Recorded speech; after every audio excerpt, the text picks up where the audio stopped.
Tory? Well, Brad, thank you and good afternoon.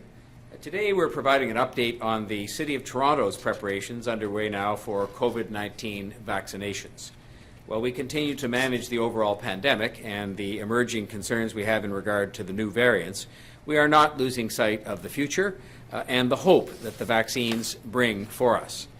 We are close to putting COVID-19 behind us, I truly believe that, but a big factor in that will be the vaccine and the vaccination process. Before I provide further information on the work that we continue to do as a city in our preparation plans, I want to repeat who does what when it comes to the COVID-19 vaccines.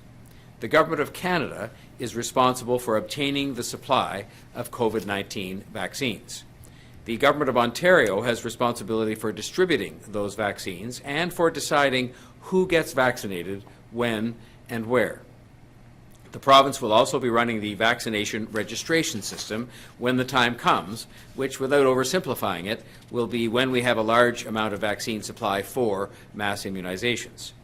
The City of Toronto, along with Toronto Public Health, is responsible for supporting the province's vaccine rollout. We want to be ready as soon as we can get the green light, and I can tell you that based on the Immunization Task Force update we received last night, and you'll hear more about that from Chief Pegg, we will be ready. When we launched the Metro Toronto Convention Centre vaccination site, we made it clear that it was a proof of concept for what would be one of many vaccine clinics across Toronto and would help in setting up such clinics in other parts of Ontario as well. Like the annual flu shot campaign, we expect our large vaccination clinics will be just one part of the overall vaccination effort. Depending on the type of vaccine available, we anticipate the majority of people will ultimately get their shot at a pharmacy or from their doctor. But there is still an important role for our large vaccination sites to play. These locations have been strategically picked across the city based on a number of criteria, including location and the size of the building. You're aware of the Metro Toronto Convention Centre I mentioned earlier. That is one of the sites. And while the other 8 clinics are not yet operational, they will be located at the Toronto Congress Centre in the northwest corner of the city, Malvern Community Recreation Centre, the Hangar in North York in the Downsview Park area, Scarborough Town Centre, the Cloverdale Mall, Mitchell Field Community Centre, the North Toronto Memorial Community Centre, and the Carmen Stefano Community Centre. Chief Pegg will outline the operational details, but it is good to know that the Malvern Community Centre Clinic, for example, is fully assembled and is ready to go as soon as vaccine supply becomes available and the provincial mandates are received. The other sites are on schedule to be prepared and ready for operations in the coming weeks. These sites will also support stand-up clinics, mobile clinics, response teams, and so they represent only part of an overall vaccination delivery system, which also includes, as noted earlier, family doctors and pharmacies and some of our healthcare partners, including hospitals. We are making these large sites, the location of these large sites, public today so that our healthcare partners can continue to plan their own vaccination sites. This will avoid duplication and allow for better planning for all of us. We're working alongside our healthcare partners to ensure that all areas are being serviced and all communities will be served. The creation of these clinics is only one part of our plan for the vaccination rollout. In partnership with the province and, very importantly, community agencies, we are planning targeted vaccination campaigns for high-risk and vulnerable populations. This will include, for example, mobile clinics to serve our homeless population and clients of our shelter system, and targeted mobile clinics in high-transmission neighbourhoods, just to name 2 examples. We know there are a lot of mixed feelings about vaccination, and we want to do everything possible to make residents, all residents, feel confident about getting vaccinated and about the experience itself. Our outreach, as a result, will focus on groups that have been hardest hit by the pandemic, including the Black community, Indigenous community, South Asian community, isolated seniors, and refugees. This effort will also take into account communities which have a higher rate of vaccination hesitancy. A few examples of that work which is underway include the Black Community COVID-19 Response Plan, which was outlined last week. Through this plan, and in partnership with our Black Scientist Task Force on Vaccine Equity, we aim to address the vaccine hesitancy among Toronto's Black community and ensure that they have all of the up-to-date information they need when it comes time to assessing their accessing and receiving a vaccination. We've also reached out to South Asian communities and are currently working with community leaders to determine the engagement that will work best for them. And finally, the City is also actively engaging with the Indigenous community through our Indigenous Affairs Office. All of this work is focused on making the vaccines accessible while at the same time building trust and combating vaccine hesitancy. In the coming weeks, we will have more details to share on this specific work. I want to repeat a few things so that we are very clear. We have 9 sites across the city that will be ready to administer up to 120,000 vaccinations a week, depending on provincial priority setting and timetabling. These sites are not opening tomorrow, so please do not line up or approach these sites tonight or until further notified. They are dependent on the federal government's vaccine supply, but we are readying these sites and letting you know where they are as part of what is one of the largest, if not the largest for sure, vaccination mobilization efforts in the history of the city. This is a team effort to get everyone vaccinated. We expect the majority of people, in fact, will not be vaccinated at these sites. Instead, they are more likely to receive their vaccination at a pharmacy or from their doctor. But we are working nonstop to make sure that these clinics and the entire network I've described today are ready within the purview of what we're responsible for. I cannot stress this enough. This is a very, very important point as part of this discussion today. Getting vaccinated is the right thing to do. It will help protect you and your family and your friends and your co-workers. And that is why your city government is working to support the other governments in rolling out the vaccine and in making sure people are well informed and that some of their questions or concerns are addressed proactively by us as a lead up to this vaccination effort. All of this detailed planning work is happening while Toronto Public Health and our city's hospitals continue to vaccinate residents and staff in long-term care homes and retirement homes across Toronto, for example. Second doses of long-term care and retirement home residents are being administered now, and that task, that very important task, is expected to be completed by the end of next week. We are making progress. Our experience over the last several weeks with the vaccine supply has given us the time to deal with this, and we have we've ensured that we'll be ready for this larger rollout when the time comes. Now, to offer some further details on our immunization efforts, I will ask Chief Pegg to present his report for today. Thank you, Mayor Tory, and good afternoon. In November 2020, our COVID-19 Immunization Task Force began the process of identifying and securing facilities to be used as city-operated immunization clinics. As part of our response to the COVID-19 pandemic, we have developed a robust and scalable plan for the provision of an initial network of immunization clinics across Toronto that will support the overall mass COVID-19 immunization effort. Additionally, we have built and implemented comprehensive incident management and support systems by leveraging our Emergency Operations Centre, ensuring that our immunization clinic operations are fully supported. Our overarching immunization strategy includes city-operated clinics, additional clinics that will be operated by both hospital and community partners, mobile clinic operations, prioritized community response, and the eventual widespread availability of vaccine through primary care physicians and local pharmacies. The deployment of city-operated immunization clinics forms the backbone for this important work. The target for the commencement of city-operated immunization clinic operations continues to be in early April. This date has been established in collaboration with General Hillier and the Provincial Vaccine Distribution Task Force in direct response to the forecasted availability of COVID-19 vaccine. However, our plans are nimble and we are ready to accelerate the initiation of immunization clinic operations as required. On January 18th and 19th, at the request of the province, we opened and operated a proof of concept immunization clinic at the Metro Toronto Convention Centre. This clinic is one of 9 city-operated immunization clinics that are planned. While operations at this clinic are currently on hold, pending vaccine availability from the provincial government, we will be reopening this clinic on February 15 and 16 in order to administer the second doses of COVID-19 vaccine to each of the 378 healthcare workers who received their first vaccine dose in this clinic in January. The reopening of this clinic on February 15 and 16 will only be for the purposes of administering these scheduled second doses of vaccine. New first doses of vaccine will not be administered during the upcoming 2 days of operation, nor will this clinic be open to the public.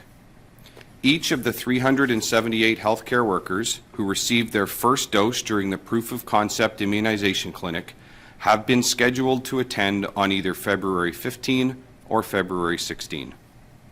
The planning and preparations for the remaining 8 city-operated immunization clinic locations that Mayor Tory announced are well underway. In fact, the Malvern Community Centre Clinic has already been fully assembled and is ready to go as soon as vaccine is available. Further, the clinic inside the Toronto Congress Centre is being assembled now. We are continuing to prep the 7 remaining clinic locations, with all 9 city-operated clinic locations being prepped and ready to go on or before April 1. The decision as to when any or all of these city-operated immunization clinics will open and operate lies with the province, in accordance with vaccine availability. Likewise, the determination as to who will be prioritized for vaccination within the city-operated immunization clinics also lies with the province, in accordance with the provincial prioritized vaccine distribution framework. Our commitment has been to ensure that the City of Toronto is ready to go when the time comes, and we will be. Our teams have been at work non-stop since November, and that work continues 7 days per week. Our comprehensive COVID-19 immunization plan includes 4 key tactical elements, each of which operate under the medical direction of Toronto Public Health. Our plan includes providing advice, education, and support to partner hospitals and community agencies, operating a network of large city-operated immunization clinics, operating a network of smaller city-operated community-based immunization clinics, and operating and deploying both city-operated community response vaccination teams and mobile clinics on an on-demand basis. As Mayor Tory also explained, our Immunization Task Force Community Liaison Team is engaged in developing and implementing a targeted approach to ensure universal equity for vaccine access. The team is working with racialized communities to determine the best approach to meet each community's unique needs and interests. Last week, we announced the Black Community COVID-19 Response Plan, developed to provide enhanced support for Black Torontonians. Our team has also reached out to South Asian communities and is currently working with community leaders to determine the engagement that will work best for them. We are also actively engaging with our Indigenous communities through our Indigenous Affairs Office. This important work will ensure that every Toronto resident has effective and efficient access to COVID-19 vaccine as soon as they are available. Within the present planning framework, more than 120,000 COVID-19 vaccines will be able to be administered each week through the network of 9 city-operated immunization clinics once they are operating as planned. In keeping with my commitment to you from the outset, our plans are both scalable and nimble, such that we will be able to respond to changes in the vaccine availability landscape. Once operational, our city-operated immunization clinics are planned to operate 7 days per week, with vaccines being administered over a 9-hour period each day. Staff will be on site in each clinic, both before and after the 9 operational hours, in order to ensure that all aspects of infection prevention and control and the many required administrative and reporting tasks are completed daily. At the point when we are fully operational, a team of more than 1,400 staff will be engaged. enabling us to maintain operations 7 days per week. Our 9 city-operated clinics will leverage the provincial COVAX software system, ensuring that our clinics are connected directly with our provincial partners in live time. Once vaccine is available, and once the next phase of vaccine prioritization and rollout has been determined by the province, there will be a clear and widespread communication. When the time comes, we will ensure that we communicate clearly as to where and when you can receive your vaccine and what the process of making your appointment will be. However, to be very clear, none of the 9 city-operated COVID-19 immunization clinics that we are announcing today are open at present, nor do we have confirmation as to when the clinics will be able to open as of yet. This is dependent on the availability of vaccine as advised by our provincial partners. Once we have additional information relating to the timing of the commencement of clinic operations, we will update you directly and will ensure that toronto.ca/COVID-19 always contains the most current information. In closing, it is important to reiterate that our overarching immunization strategy includes not only the 9 city-operated clinics, but also a number of clinics that will be operated by hospital and other community partners, mobile clinic operations, targeted community response, and the eventual widespread availability of vaccine through family doctors and local pharmacies. Our city-operated immunization clinics are just one piece of the immunization plan. There will be many opportunities for vaccination for all Toronto residents once the supply of vaccine is reestablished. Thank you. I'll now invite Dr. Davila to bring her remarks. Thank you, Chief Pegg, and good afternoon. Today I'm reporting 440 new cases of COVID-19. 426 people are in hospital, and sadly, 16 people have died. There are 32 confirmed cases of the UK variant in Toronto. Living with COVID-19 right now is like trying to find our way out of a maze. As we look around, almost everything looks the same, no matter where we turn. There are choices about which way to go. What looks like the way out can come to a dead end. Even so, step by step, we are finding our way toward the exit. The vaccines are part of the pathway out of this maze. There are many people who'd roll up their sleeve for one of the vaccines the minute they get the chance. And there are some who are hesitant. Often, you hear the concern about the speed with which the vaccines were developed. I would say this: medical researchers and scientists were able to develop these vaccines this quickly, not for lack of caution, but on the strength of modern science and the speed of modern technology. If a threat of this nature was to confront us in our lifetimes, better it happened now, with so much knowledge and science available to us, more than at any other time in human history. I'm not certain that even just 5 years ago, we could have developed vaccines such as we have today in the same amount of time. Canada has approved 2 vaccines, from Pfizer-BioNTech and Moderna, and 2 wait approval, which I hope will be soon, that from Oxford AstraZeneca and Johnson & Johnson. There have been delays in delivery, which is frustrating for everyone. So for now, most of us are waiting our turn. From a public health perspective, I must ask that you wait mindfully. There are a significant number of risks to us because of the variants we've talked about increasingly in the last several days. I believe that will continue in the weeks ahead. The variants and the vaccines intersect on our way out of the pandemic because one can affect the other. variants can grow into a significant public health threat, spreading widely and with potentially overwhelming speed, thanks to mutations that make the virus easier to catch. The UK has been in full lockdown since January the 4th and is still developing its exit plan. We know there are 32 confirmed cases of variants of concern in Toronto.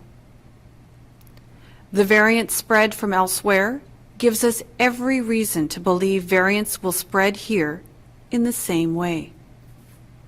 So in the weeks ahead, let's make decisions about the degree to which we mix with one another to make it harder, not easier, for COVID-19 to spread in any form. We do not want to make the situation worse. That's dangerous to health, to life, to the economy, and potentially to the vaccines we're all counting on. The more the virus spreads, the more it can mutate, creating the risk that more or new variants of concern will confront us and create more delay on the road back to normal life. We do not want the variants to complicate the role of vaccines in bringing an end to the pandemic. So as ever, it is my job to urge you to keep strictly apart as much as absolutely possible in anticipation of our access to the vaccines we are all counting on. The vaccines work. We must be ready for them. In the current environment, readiness is more than waiting. It's keeping our distance, staying home, wearing well-fitting masks, and limiting interaction to keep the virus at bay until we receive the vaccines that will cut off its ability to thrive. I'll now turn it over to Brad. Thank you very much, Dr. Tavilla. Before we go to questions, just a reminder to our friends on the line that you must unmute yourself before you're asking your question, and we'll go first to Trevor Dunn from CBC News. Trevor, go ahead, please. Thank you, Brad. Good afternoon, everyone. This is for Mayor Tory. Mayor Tory, I'm wondering if you could speak a little bit more about the federal announcement today about public transit funding. Toronto is going to get a share of that. You said earlier it'll have a big impact on the city. I'm wondering if you could speak a little more specifically about what residents and TTC riders can expect. Are we going to spend this on new vehicles, expanded projects? What can you say about it? I can say first and foremost, this is a very historic and much welcomed announcement by the City of Toronto and by cities across Canada, because what it now provides is permanent, predictable funding for at least the next 8 years for transit. As for the, we don't have all the details yet as to the parameters of the program, but I can tell you that the likelihood is that we would use it in the City of Toronto to fund expansion through programs or projects such as the Eglinton East, Scarborough East LRT or waterfront transit, and we would most certainly be able to use it as well based on what we know so far about for the purchase of new streetcars, buses and subways, all of which people know that we need. So this is a big step forward. This is from a government that I think seems to get cities in the context of the great need to continue to build and properly look after transit systems, and it's very welcome. It's going to help us to take even more steps forward. Certainly, it looks that way. In the meantime, the TTC is facing pretty severe budget shortfalls due to ridership decline during the pandemic. Doesn't look like this funding will help with that, but correct me if I'm wrong. And if not, what's the plan there? Well, we've been having continuous discussions. I've talked in the last 7 days or even shorter period of time with the Minister of Intergovernmental Affairs, the Deputy Prime Minister, the Finance Minister, and this morning the big city mayors met with the Prime Minister. And I can just tell you that they're very mindful of the challenges we face on the operating side of transit systems, and I'm sure we'll have more to say about that in the coming days. But those discussions have been underway. I continue to pursue that relentlessly, and I think I'm meeting with, quite a receptive audience when I make those representations alongside my big city mayor colleagues from across the country. All right, thank you. We'll go next to Mark McAllister from City News. Mark, go ahead, please. Thank you very much. Perhaps Chief Pegg, you can speak to this. While you've emphasized, each of you have emphasized that these clinics are not open and won't be open until the province has supply in hand, what more will be done aside from telling us that today and counting on us to relay that message to help organize and educate people on who will be able to get vaccinated, where, and when? Well, Mark, what more will be done? So first and foremost, we'll continue to communicate clearly and openly with the best and most timely information that we have. We will continue to ensure that our toronto.ca/COVID-19 website is kept up to date. And while the vaccine supply and availability issues continue to be worked out between the provincial and federal governments, we will be hard at work here, continuing to assemble and build and prepare each of our 9 city-operated clinic locations to ensure that they are set up, they are ready, that our staffing is in place, and that we are ready and able to go as very soon as the province can make vaccine available to us. So we have done much work. We have much work ahead of us. That work will carry on, and all, of course, in support of our overarching goal with respect to clinic operations to be ready to go as very soon as vaccine is available. Just before, Mark, your supplementary, can I just say something that Chief Pegg would be too modest to say himself? You have to focus on what's been done so far. I asked that a task force be established, I think, even before there was a vaccine, because we knew that whatever our role would end up being, we had to be ready. And if you look at the work that has been done to identify sites, which was no easy feat in a busy city, to find places that were of the right size and location, to start to reach out and build relationships with community health partners, to go through the exercise, which is still going on, of hiring literally hundreds of people. I think Chief Pegg mentioned 1,200 people would be involved at the end of the day, and to develop a communications plan, which I can assure you is going to be a key element of all this when it unfolds. You have to have it ready to go. This is a huge piece of work done by the city government under the leadership of Chief Pegg, and it's a lot, and we just wanted to share the first details of that with the public so they'd know we were on the job, even though we're saying please don't go to the locations that have been identified because they're not open yet.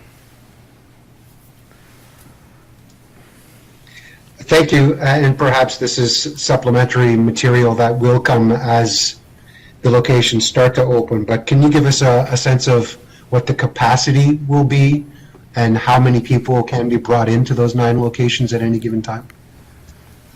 Sure, I'll do. I don't have the actual specific spreadsheet with me, Mark, but I can tell you that our network of 9 clinic locations are actually broken across or include 3 immunization clinic models. The largest sites, such as the Metro Toronto Convention Centre, are designed to have 40 immunizers at any given point in time, and that's actually expandable within that space. We have clinics that are designed to have 30 concurrent immunizers, and clinics that are designed to have anywhere from about 6 to 15 immunizers, depending on the available space. And that is the determination. They're scaled based on the available space inside the building and the supporting space, things like storage and lockup and access to washrooms and parking and all of those logistics that go into that. So there is a very wide range, ultimately culminating into no less than 120,000 people that will be able to move through that network of 9 sites on a daily basis. And like all of our plans, even those plans are scalable. They could be scaled up and increased depending on the availability of vaccines. So we're proactively working to make sure that we can obviously scale down. We hope not to ever have to do that again, but obviously to be able to scale up as the supply of vaccine increases. Thank you. We'll go next to Matt Bingley from Global News. Matt? Hi, good afternoon.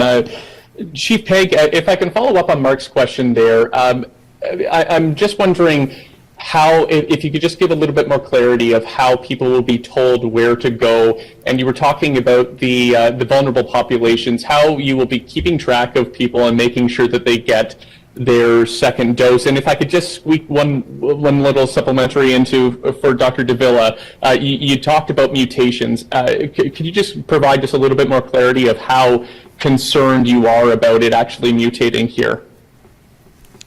So perhaps I'll start and then I'll turn to Dr. Davila. So with respect to how and where we will communicate, that will include a number of a number of strategies and via a number of forms. So here at these press conference will be one. We will make sure that we communicate as very soon and as very clearly as possible. We of course communicate across a wide network of social media platforms, and of course making sure that our toronto.ca/COVID-19 website is updated continuously with the most accurate information. We are, of course, directly connected with General Hillier and the Provincial Vaccine Distribution Task Force, and I can tell you I meet with General Hillier almost on a daily basis, and the coordination of communications and dissemination of information is a standing agenda item, and of course, as vaccine availability increases, something that will be a principal focus not only for us in the city, but also for our provincial partners. I will turn to Dr. Davila for the remainder. Sure. So, Matt, with respect to mutations, variants of concern, by their own very title, they give rise to concern. We've seen the experience from other jurisdictions as these new variants, the new strains of coronavirus emerge. We've seen in the UK, we've seen in Denmark, we've seen in South Africa, we've seen in Brazil, that these new variants, particularly the ones that spread more readily, that can be caught more readily from one person to the next, they become the dominant strains. And so, to my mind, from the scientific perspective, every single time COVID spreads from one person to the next, there is an opportunity for that mutation to occur. Right? As the virus spreads from one person to another, it needs to replicate, and it's with each replication that there is an opportunity for mutations to arise. Some of those mutations give rise to more transmissibility. They give the virus better capacity to spread from one person to the next. That's just one variation on the kinds of mutations that can occur, which is why, at this point, what I was asking people to do is to really focus on what they can do to limit the spread of COVID-19 or to limit their exposure to COVID-19 by restricting their interactions. The more we restrict our interactions, the more we're able to reduce the spread of COVID-19, and the less likely the opportunity arises for mutations to occur, and the more likely we are making it for vaccines to do the work that they need to do to help us move beyond the pandemic. Okay, thank you for that, and my apologies for squeezing those both in. It would just be a little harder for this turn. Mayor Tory, I'm just wondering, from the Raptors, we're hearing that the lawsuit has been dropped against Masai Ujiri. I'm just wondering, you had some comments on it when the body cam footage first appeared. I'm just wondering, on the legacy of the sour ending of this and where we go now, what your thoughts are. I don't think it's a sour ending when the lawsuit is dropped. It's a kind of a sour process that went on because I knew from the beginning, I said months ago, as many people in Toronto would feel. Anybody who's ever met this man would know this is a man with the finest of characters. The video footage really just proved what we all knew to begin with, which is that he wouldn't think of doing anything that was out of hand. He's a role model for many people in this community. He understands that. He lives his life pursuant to that. He's a great team executive and just a proud resident and citizen of this city. So, I'm sure he has some feelings as to what went on, and denying him the opportunity to celebrate one of the most historic moments I'm sure he'll face in his sports career. But it's over, and that's a good thing, and I think it ended the right way from the standpoint of him and his character and what it says about those things that we already knew. Great. Thank you very much. We'll go next to Francine Copen from the Toronto Star. Francine, go ahead, please.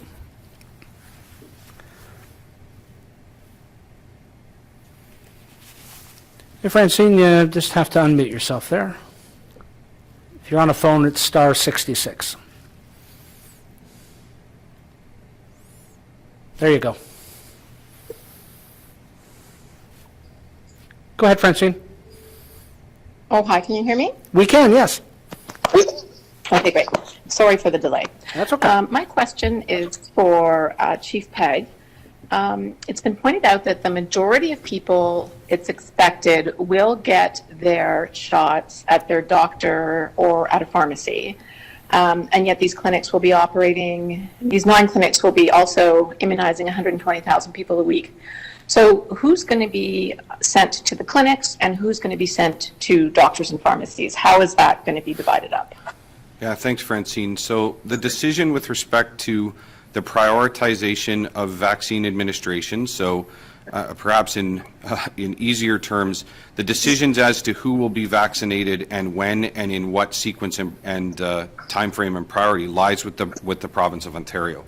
So they will ultimately determine that prioritization. Our commitment was and has been to ensure that we prepare and stand up and operate a network of city-operated clinics which provide additional access to vaccine that can be leveraged and accessed under provincial direction and, of course, under Toronto Public Health direction. We know, and if you've heard, which I know you have, if we've listened to General Hillier and you simply understand the distribution network of pharmacies across the city, there are, I believe, as many as 1,200 pharmacies across the City of Toronto alone. So the opportunity for mass immunization through community partners, including family doctors and pharmacies, is exponentially higher than what any network of mass immunization clinics could achieve. That being said, our commitment is to make sure that we are ready. It is to make sure that we are doing everything we can possibly do to make vaccines available to our residents as very quickly as possible, hence the development of our 9 city-operated clinic network. And my follow-up question is, will these things be happening at the same time, or will the vaccination clinics be opening first, followed by, the capacity to deliver the shots in doctors' offices and at pharmacies?